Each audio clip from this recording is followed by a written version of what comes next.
On a impérativement besoin de sentinelles au sens de personnes susceptibles d'identifier, de repérer les premiers stigmates, les premiers signes d'entrée dans la perte d'autonomie.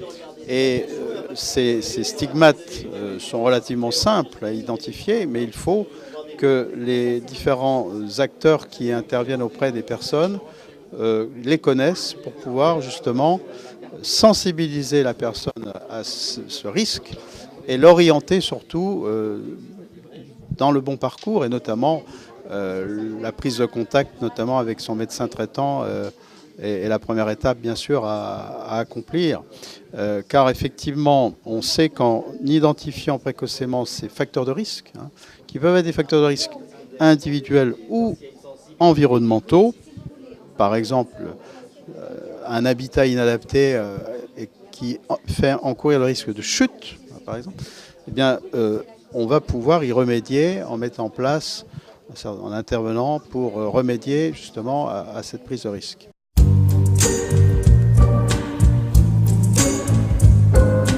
Il faut qu'elle vérifie que ces sentinelles sont actifs. Effectivement, avec le plan canicule, il a été fortement dit qu'il fallait identifier, par exemple, les personnes en situation d'isolement. Ça, c'est déjà une démarche qui s'inscrit dans cette perspective. Et il faut, au-delà, les communes ont souvent des services comme les services d'aide à domicile. Il faut que ces services, que le personnel de ces services joue ce rôle de sentinelle et qu'ils orientent les personnes ensuite vers leur médecin si c'est nécessaire.